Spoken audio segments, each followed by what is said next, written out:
सहारा प्रणाम, सहारा समय में आपका स्वागत है। मैं हूं अनुज शर्मा। इस वक्त आप देख रहे हैं उत्तराखंड लाइव। देहरादून में लाल बहादुर शास्त्री प्रशासनिक एकेडमी के अंतिम दिन की शुरुआत योगा शिविर के साथ हुई है। मुख्यमंत्री धामी की मौजूदगी में मुख्य सचिव एस संधू समेत तमाम वरिष्ठ अधिकारियों ने योग किया है। एकेडमी के कालिंदी ग्राउंड में योग शिविर का आयोजन किया गया। इस अवसर पर योग प्रशिक्षकों के द्वारा सभी को योग के विभिन्न आसन कराए गए। आज चिंतन शिविर का आखिरी दिन है।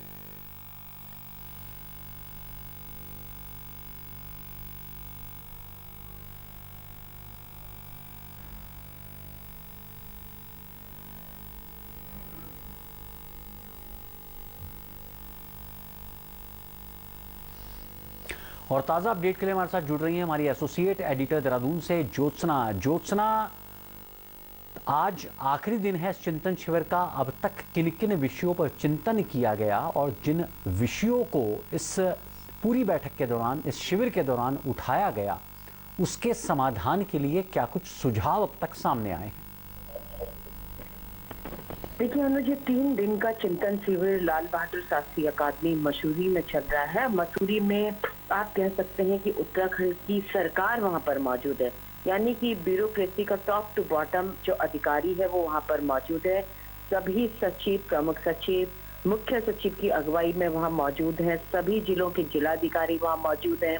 इसके अलावा ओपनिंग में खुद मुख्यमंत्री वहां पर रहे थे और कल यानी कि तीनों दिन मुख्यमंत्री की प्रेजेंस रही। कल मुख्यमंत्री दिल्ली से लौटने के बाद सीधे मसूरी चले गए और उन्होंने श्रोता के तौर पर प्रेजेंटेशन सुना। इस दौरान हर विभाग के विभागाध्यक्ष यानी प्रमुख सचिव ने अपने विभाग का प्रेजेंटेशन दिया। चाहे कृषि की बात करें, बागवानी की बात करें, उद्योग की बात करें, उड्डयन की बात करें, ऊर्जा से लेकर पर्यटन से लेकर हर सेक्टर के विभागाध्यक्ष ने प्रेजेंटेशन दिया कि उत्तराखंड में क्या संभावनाएं हैं, किस पर हम काम कर सकते हैं और किस तरीके से उत्तराखंड को विकसित उत्तराखंड बना सकते हैं। जिस तरीके से प्रधानमंत्री नरेंद्र मोदी ने कहा था कि आने वाला दशक उत्तराखंड का होगा, तो उसी के लिहाज से ये सारे प्रेजेंटेशन हो रहे हैं। आप जानते हैं कि 2022 चल रहा है, 2025 में उत्तराखंड 25 साल का हो जाएगा। तो इस तरीके से एक 3 साल का रोड मैप और एक दीर्घकालिक रोड मैप, यानी कि दोनों तरीके की प्रेजेंटेशन इसमें भी। जो अभी तक दिक्कतें आ रही हैं, दुश्वारियां हो रही है, एक कह सकते हैं कि विश्लेषण भी प्रस्तुत किया गया है कि हिमाचल किस सेक्टर में आगे है, वहां पर हम आगे हो सकते हैं लेकिन अभी है नहीं। अगर मैं उदाहरण के तौर पर देखूं तो आप भी जानते हैं कि पर्यटन के लिहाज से उत्तराखंड धार्मिक पर्यटन, एडवेंचर पर्यटन के लिए बहुत जाना जाता है। करोड़ों लोग यहाँ पर आते हैं वर्ष भर में। अगर केवल अभी यात्रा की ही बात करें तो आप सोचिए कि 40 लाख से ज्यादा लोगों ने 4 धाम की यात्रा की है। लेकिन अगर हम तुलनात्मक अध्ययन करें तो हिमाचल की बजाय उत्तराखंड विदेशी पर्यटक कम आता है, जबकि विदेशी पर्यटक से कह सकते हैं कि जो इनकम होती है वो ज्यादा होती है और एक इंटरनेशनल प्लेटफॉर्म पे ज्यादा वो स्थान लोकप्रिय होता है। तो इस तरीके के सारे प्रेजेंटेशन रहे। आज उसका लास्ट दिन है। आज मुख्यमंत्री खुद वहां कल से मौजूद हैं। आप देख रहे होंगे कि मुख्यमंत्री ने सुबह सभी अधिकारियों के साथ योगा किया। इसके अलावा वो वॉक पर निकले। वॉक पर जाते हुए आईटीबीपी एकेडमी से क्रॉस हुए, वहां पर भी लोगों से मिले। तो ये सब कार्यक्रम लगातार चल रहे हैं और अब से कुछ देर बाद एक किस्म से जो 3 दिनों का निस्तार है, निचोड़ है, उस पर बातचीत होगी। और मुख्य सचिव ने सभी सचिवों को कह दिया है कि यहाँ पर जो भी राय बनी है, जो भी विभागवार बातें सामने आई है, यानी कि प्रेजेंटेशन तो केवल विभागाध्यक्ष ने दिया, लेकिन उसके बाद जितने भी सुझाव आए हैं उस सब पर 1 हफ्ते के अंदर उनको रिपोर्ट दी जाए। और अनुज, उससे बड़ी बात ये रही कि मुख्य सचिव ने अधिकारियों को संबोधित करते हुए ब्यूरोक्रेसी का जो एक काम करने का तरीका होता है उसमें जबरदस्त तंज कसा। उन्होंने कहा कि जो अधिकारी नो कहता है और फिर शान से कहता है कि मैंने इस काम के लिए नो कह दिया है, इसके मतलब वो कायर है, वो काम नहीं करना चाहता है। इसके अलावा उन्होंने कहा कि जियो की जो लैंग्वेज होती है, जटिल को सरल बनाना ही कला होती है और सरल को जटिल बनाना कला नहीं होती है, वो किसी की एक्सीलेंसी नहीं होती है। तो इस तरीके की उन्होंने बहुत सारे कमेंट पास किए जब उनका संबोधन था और बहुत ही जिसे कह सकते हैं कि हार्ड हिटिंग संबोधन था ब्यूरोक्रेसी को लेकर। और इनडायरेक्टली उन्होंने कहीं ना कहीं इस बात का जिक्र किया कि उत्तराखंड की ब्यूरोक्रेसी अभी उस तरीके से काम नहीं कर पा रही है जिसे कहा जाए कि वो जन सरोकारों के साथ जुड़ी हुई है। तो आज के दिन का भी इंतजार है, आज भी देखना होगा कि मुख्यमंत्री का क्या कंक्लूजन होता है। मुख्यमंत्री ने भी अपने उद्बोधन में अनुज बहुत एक सटीक बात कही कि उनका जन्म काली नदी के किनारे हुआ, शारदा के किनारे वो पले बढ़े, तो मछली को मारना जानते हैं कि मछली को चारा कैसे दिया जाता है। तो उन्होंने बताया कि कांटे पे जब केचुआ या आटा फंसा करके नदी में वो बैठते थे तो वही मछली गिरफ्त में आती है जो अपना मुंह खोलती है। तो कहीं ना कहीं उन्होंने ब्यूरोक्रेसी से लेकर तमाम राजनेताओं को एक मैसेज दिया कि जिस भी विषय में आपने मुंह खोला तो आप सोच लीजिए कि अगर आपने सोच समझकर नहीं मुंह खोला है तो आप कभी भी मुसीबत में आ सकते हैं। तो इस तरीके का एक पूरा मंथन रहा और आज इसका समापन है और कहीं ना कहीं लगता है कि इस तरीके का मंथन काफी समय बाद उत्तराखंड में हुआ है, तो इसके कुछ अच्छे रिजल्ट सामने आएंगे। जी जी जी जी बिल्कुल, ज्योत्सना बनी रही हमारे साथ, निश्चित तौर पर अच्छे रिजल्ट सामने आने भी चाहिए। आगे बढ़ते हैं, रुक करते हैं एक और बड़ी खबर का। मसूरी में उत्तराखंड सरकार की 3 दिवसीय चिंतन शिविर चल रहा है और आने वाले 5 से 10 सालों के विकास का रोड मैप क्या होना चाहिए, इस पर शिविर में राज्य सरकार मंथन कर रही है। शिविर में चल रहे विमर्श को जानने के लिए मुख्यमंत्री धामी अचानक शिविर में पहुंचे और उन्होंने सभागार में सबसे पीछे की पंक्ति पर बैठकर अधिकारियों और विशेषज्ञों का विमर्श सुना। दरअसल सरकार इस चिंतन शिविर से निकले विमर्श से विकास का रोड मैप बनाना चाहती है जिसका लाभ उत्तराखंड की जनता को सीधा मिल सके।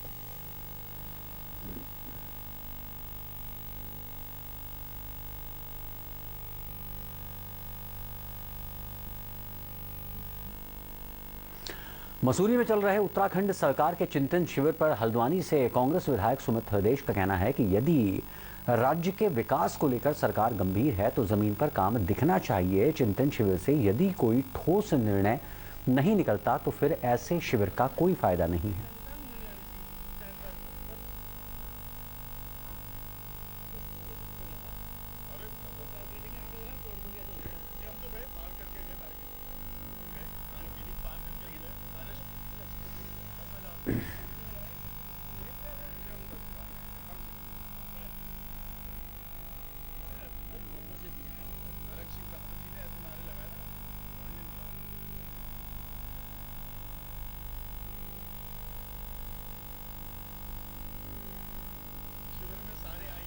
कांग्रेस हो या कोई भी राज्य का जो व्यक्ति हो, नागरिक हो, उसे खुशी हो।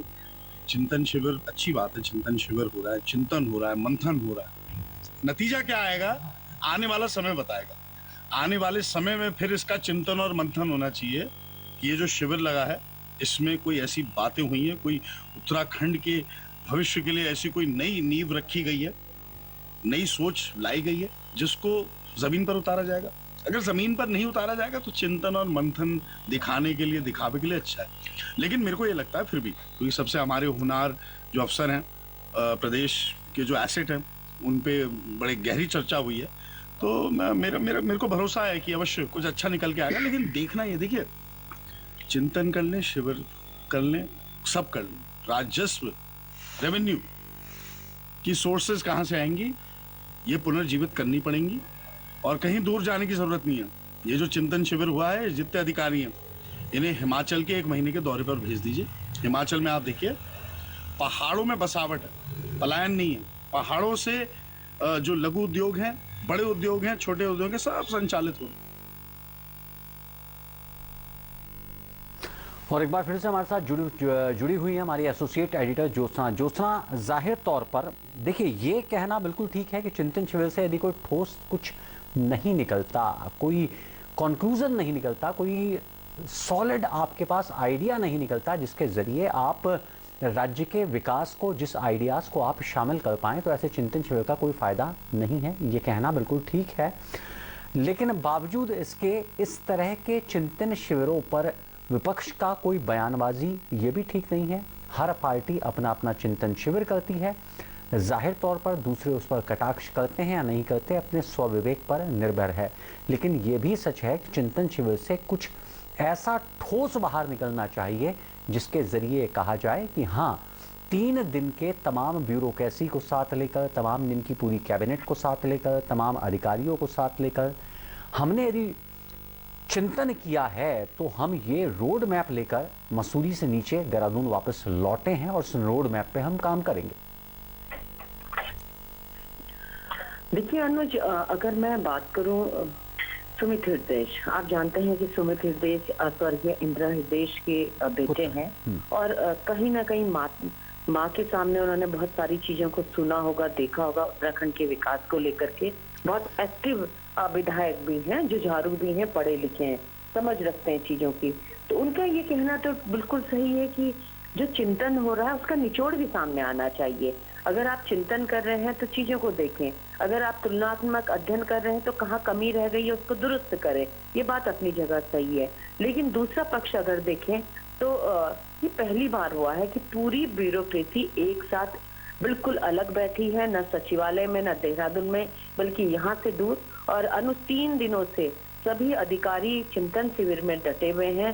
सभी पिछले 1 महीने से प्रेजेंटेशन की तैयारी कर रहे थे अपने अपने स्तर पर। अब मैं उदाहरण के तौर पर आपसे बात करूं कि कई बार शेयरिंग से बहुत अच्छी चीजें सामने आती है। जैसे रुद्रप्रयाग जिले में जो होम स्टे योजना वहां पर चल रही है, वो इस समय बहुत अच्छे ढंग से काम कर रही है।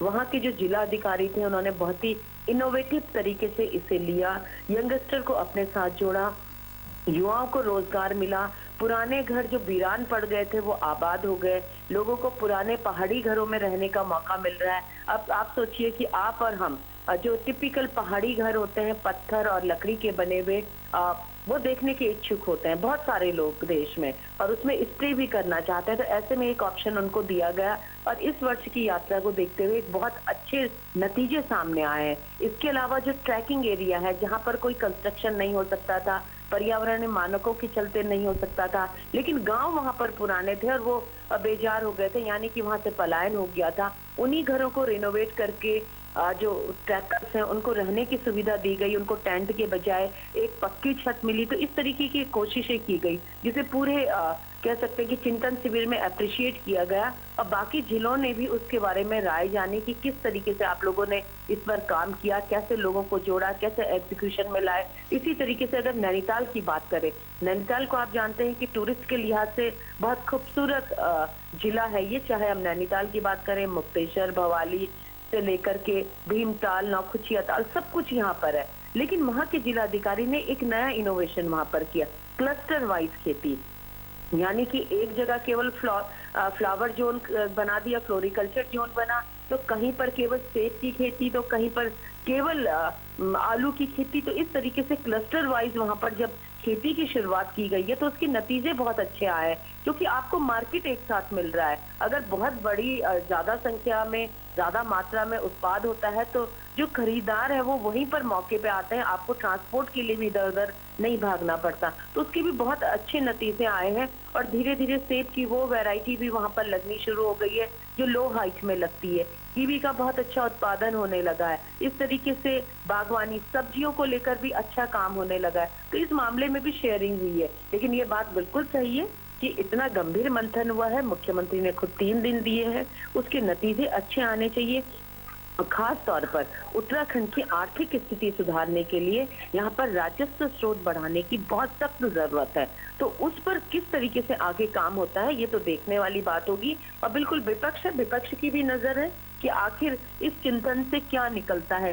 क्या कह सकते हैं कि जैसे मथने के बाद अमृत निकलता है या फिर जस की तस स्थिति रहती है, ये सब चीजें देखने वाली बात है और सभी को इंतजार भी है।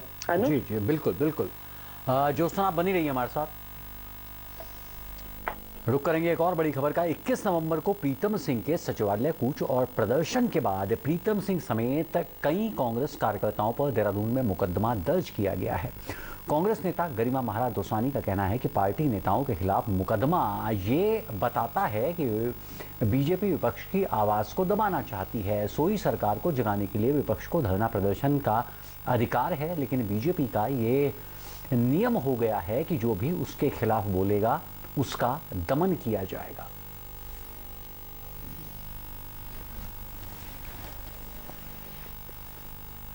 के खिलाफ जो भी सुर उठेगा या जो भी आवाज उठाएगा उसके खिलाफ आप मुकदमे कर दोगे।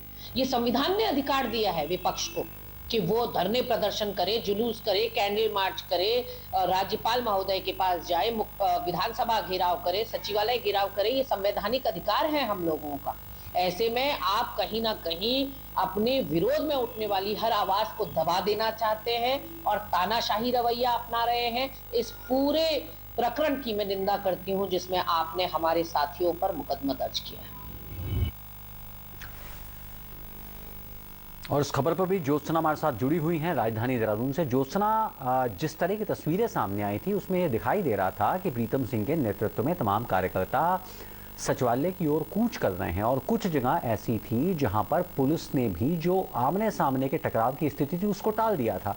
बावजूद उसके कुछ कार्यकर्ता बैरिकेटिंग तोड़ने की कोशिश कर रहे थे, बैरिकेटिंग के उस पार जाने की कोशिश कर रहे थे। इसमें प्रीतम सिंह भी शामिल थे। ऐसे में कहीं से नहीं कहा जा सकता कि जो मॉब थी, जो प्रदर्शनकारी थे, वो हिंसक हुए या उन्होंने कानून अपने हाथ में लिया। और जाहिर सी बात है, विरोध करना ही विपक्ष का काम होता है। सरकार की खामियों को विरोध प्रदर्शन के जरिए, धरना प्रदर्शन के जरिए, घेराव के जरिए पब्लिक के सामने लाना, सरकार पर अंकुश लगाना गलत कार्यों के लिए विपक्ष का काम होता है। ऐसे में मुकदमा दर्ज किया गया तो किस आधार पर किया गया? हाँ बिल्कुल अनुज, आप सही कह रहे हैं। और जब धरना था तो मैं खुद मौके पर मौजूद थी। मैं भी एक किस्म से मेरी भी क्यूरियोसिटी थी कि प्रीतम सिंह अपने दम पर इस सचिवालय कूच का आयोजन कर रहे हैं तो क्या ये शक्ति प्रदर्शन है? प्रीतम सिंह के साथ कितने लोग हैं?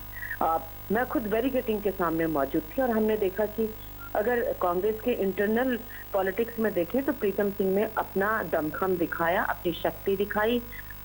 19 विधायकों में से 15 विधायक प्रीतम सिंह के साथ नजर आए। और आप सोचिए कि प्रीतम सिंह का अपना एक वजूद कहें कि पार्टी संगठन मुक्त जो प्रदेश अध्यक्ष हैं वो लगातार कहते रहे कि हमें कॉन्फिडेंस में नहीं लिया, और वो खुद उस दिन यहाँ से हल्द्वानी चले गए लेकिन प्रदर्शन में शामिल नहीं हुए। हरीश रावत भी प्रदर्शन में शामिल नहीं हुए और उनके गुट के 4 विधायक भी प्रदर्शन में शामिल नहीं हुए। इसके अलावा नेता प्रतिपक्ष यशपाल आर्य खुद प्रदर्शन में शामिल हुए और बहुत बढ़ चढ़ करके पूर्व कैबिनेट मिनिस्टर, पूर्व विधायकों की भागीदारी मैंने साफ देखी और हजारों हजार की भीड़ देखी। बहुत लंबे वक्त बाद कांग्रेस का इतना बड़ा प्रदर्शन हमने देहरादून में देखा, क्योंकि प्रीतम सिंह ने साफ कहा था कि आह्वान जरूर किया है लेकिन सब हम कांग्रेसी हैं और कांग्रेस ही इन इश्यू को लेकर आगे जाएगी। प्रदर्शन में शामिल होने वाले भी सब कांग्रेसी होंगे। बिल्कुल टकराव की नौबत आई, कई बार आई, क्योंकि काफी ज्यादा उत्साह में और जोश में कार्यकर्ता थे, लेकिन टकराव हर बार दोनों पक्षों की पहल के बाद टला। लेकिन प्रीतम सिंह, उनके साथ सुमित हृदय जो विधायक हैं, इसके अलावा विक्रम नेगी ये भी विधायक हैं, आदेश चौहान, सूर्यकांत धस्माना, ये कुछ लोग बैरिकेटिंग क्रॉस करके दूसरी तरफ आ गए और सचिवालय की तरफ जाने लगे। हालांकि पुलिस ने इन्हें रोका और ये मान भी गए, इन्होंने सांकेतिक गिरफ्तारी भी दे दी। लेकिन अब जो मुकदमे दायर हुए हैं ये सिर्फ कह सकते हैं आपकी एक सिंबॉलिक होते हैं, सांकेतिक इसलिए माना जा सकता है कि पुलिस को भी अपनी खींच मिटानी है कि हम लोग रोक नहीं पाए। यानी बैरिकेटिंग इसलिए लगाया जाता है कि आप उससे आगे नहीं बढ़ेंगे। बावजूद इसके अगर प्रदर्शनकारी आगे बढ़ गए हैं तो इसलिए उन्होंने अपनी खींच भी मिटाने के लिए, क्योंकि उच्च अधिकारी जरूर जवाब तलब करते हैं। प्रीतम सिंह और उनका ग्रुप चाहता तो वो जा सकते थे, क्योंकि वहां पर इतनी जोर जबरदस्ती थी नहीं, वो इजीली जा सकते थे और हार्डली 100 मीटर से 150 मीटर का डिस्टेंस था सचिवालय तक पहुंचने के लिए, लेकिन गए नहीं। लेकिन जो हमें जानकारी मिली है कि सूर्यकांत धस्माना जो प्रदेश उपाध्यक्ष हैं वो सचिवालय के गेट तक पहुंच गए थे।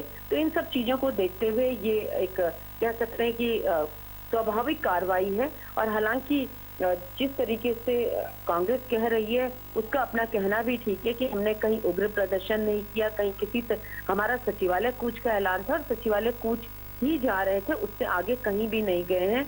तो ये कहीं ना कहीं सरकार की एक दबाव की राजनीति कह सकते हैं, रणनीति कह सकते हैं, जो पुलिस के माध्यम से दिखाई गई है।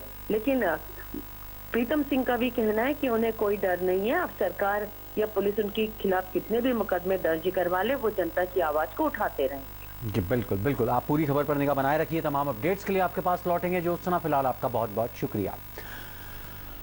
तो उत्तराखंड विधानसभा की अध्यक्षा रितु खंडूरी ने बुधवार को दिल्ली में केंद्रीय पर्यावरण मंत्री भूपेंद्र यादव से शिष्टाचार मुलाकात की है। विधानसभा अध्यक्षा ने केंद्रीय मंत्री के साथ उत्तराखंड के विकास संबंधित तमाम विषयों पर चर्चा की है। विशेष तौर पर कोटद्वार विधानसभा के विषय में लालढांग चिल्लर खाल मोटर मार्ग के निर्माण को लेकर विस्तृत चर्चा हुई है। केंद्रीय मंत्री भूपेंद्र यादव ने उत्तराखंड के विकास में हर संभव मदद का भरोसा दिया है।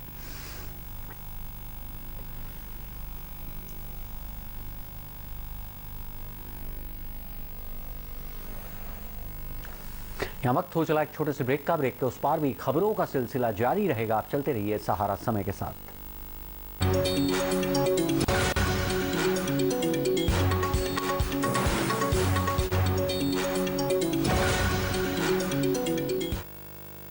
एक्शन टेसा का HDHMR बोर्ड चाहिए। वो हरे बोर्ड निकाल दे भाई। पर ये तो एक्शन टेसा का HDHMR बोर्ड नहीं है। सारे हरे बोर्ड एक जैसे ही होते हैं। हम बैठे हैं ना। क्या ये दीमक बोरर रेजिस्टेंट है? हम बैठे हैं ना। और वाटर रेजिस्टेंट? हम बैठे हैं ना। दे दो। किसी भी हरे बोर्ड को HDHMR समझकर घर लाओगे तो पछताओगे, क्योंकि सिर्फ एक्शन टेसा का HDHMR बोर्ड ही है वाटर, टर्माइट और बोरर रेजिस्टेंट।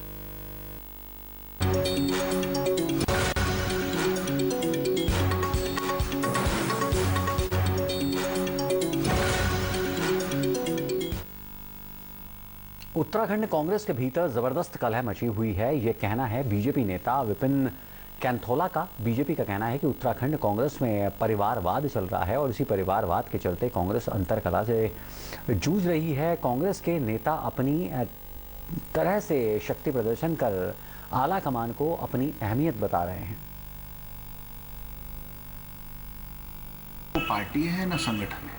आज कांग्रेस परिवार की पार्टी बनती नजर आ रही है। आप दिल्ली में उनका केंद्रीय नेतृत्व देखेंगे तो माँ, बेटी, बेटा और जीजा की पार्टी है। और उत्तराखंड में आकर के आप देख लेंगे तो जीजा, साला, भतीजी, भतीजे की पार्टी है। तो कांग्रेस आज केवल और केवल परिवार की पार्टी हो गई है। जिस प्रकार से दिल्ली के अंदर माँ, बेटी, बेटा और जीजा की पार्टी है, उसी प्रकार यहाँ साला, जीजा, साला और भतीजी की पार्टी है।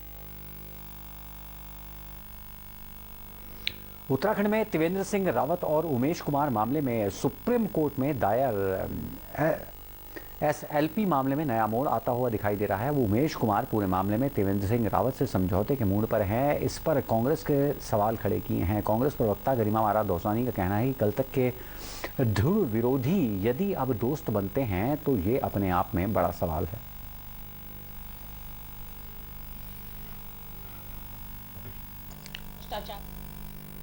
खंड के इकलौते रक्षक और बहुत हृदय सम्राट मैं कहना चाहूंगी। इतने दयालु, दानवीर, क्षमा बड़न को चाहिए, छोटन को उत्पात सुनते आए थे, लेकिन यहाँ तो छोटा जो है वो क्षमादान दे रहा है। अब उमेश कुमार जो कानपुर के विधायक हैं, उन्होंने समझौता करने की ठानी है त्रिवेंद्र रावत जी से, और उनके वकील ने कल कोर्ट में कहा कि हम अपने सभी लगाए गए आरोप पूर्व मुख्यमंत्री त्रिवेंद्र रावत जी से वापस लेना चाहते हैं। लेकिन अब ये बड़ी दिलचस्प बात देखने वाली ये होगी कि क्या त्रिवेंद्र रावत भी उमेश कुमार से हाथ मिलाएंगे? क्या कल के जानी दुश्मन आज दोस्त बन जाएंगे? आखिर कौन सी डील हुई है जिसके चलते इतना हृदय परिवर्तन उमेश कुमार के हुआ है? तो ऐसे में कल तक त्रिवेंद्र के लिए जहर उगलने वाला अगर आज आउट ऑफ कोर्ट सेटलमेंट करना चाहता है या म्यूचुअली समझौता करना चाहता है, तो खुद उत्तराखंड की जनता को ये बात समझनी चाहिए कि भ्रष्टाचार पर चोट करने के नाम पर आपके साथ कितना बड़ा छलावा ये बड़े नेता करते। उत्तराखंड हाईकोर्ट ने Uttarakhand public service commission exam preparation procedure regulation 2022 और 2012 की नियमावली को चुनौती देने वाली याचिका पर सुनवाई की है। मामले में सुनने के बाद मुख्य न्यायाधीश विपिन सांघी और न्यायमूर्ति RC खुलबे की खंडपीठ ने राज्य सरकार के साथ साथ उत्तराखंड लोक सेवा आयोग को निर्देश दिया है कि 4 हफ्ते में हर हाल में जवाब दिया जाए। कोर्ट ने आयोग को निर्देश दिए हैं कि आरक्षी श्रेणी के उम्मीदवारों का चयन जिन्होंने उत्तराखंड संयुक्त राज्य सचिव सेवा परीक्षा 2021 में पद के लिए आवेदन करने में छूट के मानकों का लाभ उठाया है, उसका परिणाम रिट याचिका के अधीन रहेगा। मामले की अगली सुनवाई 14 जनवरी 2023 को होगी।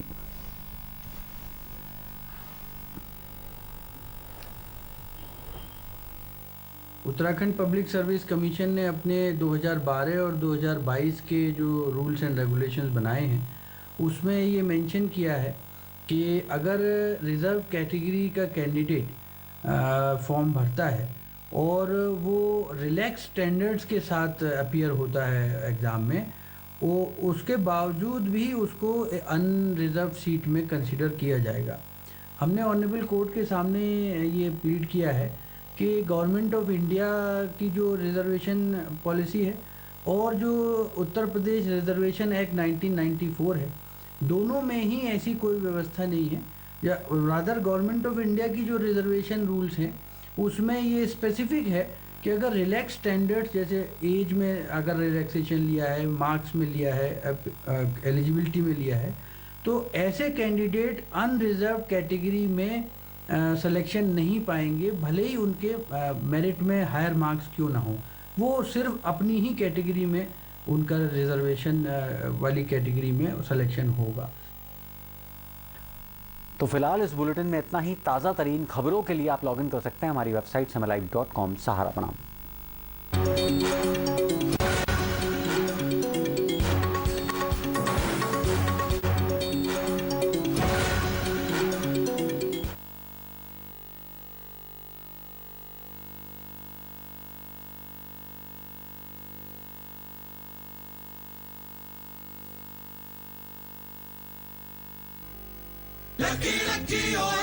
ओकाया इलेक्ट्रिक स्कूटर लेकर आए हैं लकी ऑयल लकी ऑफर। खरीदो कोई भी ओकाया इलेक्ट्रिक स्कूटर, स्क्रैच करो और जीतो निश्चित इनाम, car, laptop, LED TV, smartphone और कैश ही कैश। तो कूपन स्क्रैच करो। ओकाया लाए हैं फास्ट F2T ई स्कूटर 84,999 में।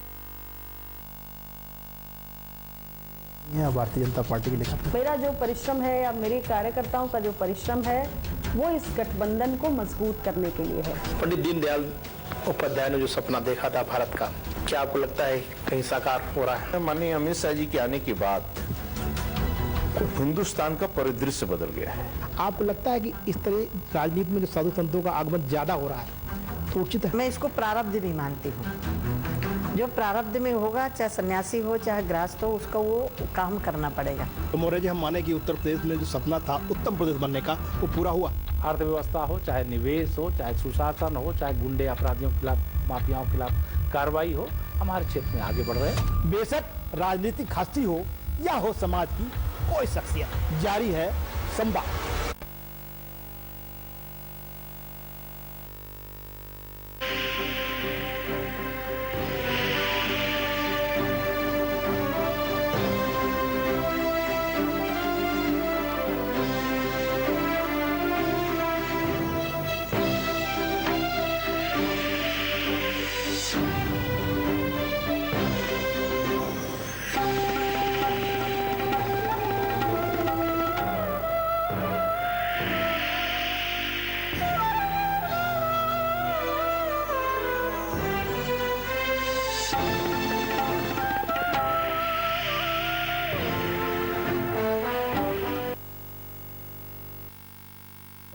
हेडलाइन के सह प्रायोजक है ओकाया ईवी। अब Okaya fast F2B e scooter 89,999 रुपए में, और car, laptop, TV, silver coin और कैश जीतने का मौका भी।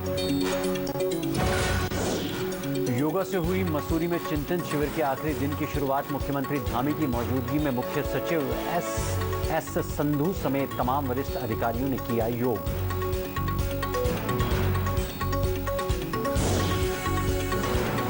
चिंतन शिविर पर कांग्रेस विधायक सुमित हृदयेश ने साधा निशाना। कहा, अगर राज्य के विकास को लेकर सरकार और अधिकारी गंभीर हैं तो जमीन पर भी दिखना चाहिए काम।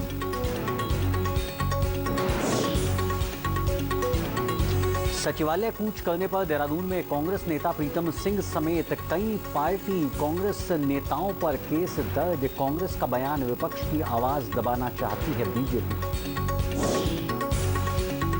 और नैनीताल हाईकोर्ट में उत्तराखंड लोक सेवा आयोग की आरक्षण नियमावली को चुनौती देने वाली याचिका पर हुई सुनवाई। कोर्ट ने सरकार और यूकेपीएससी से मांगा जवाब।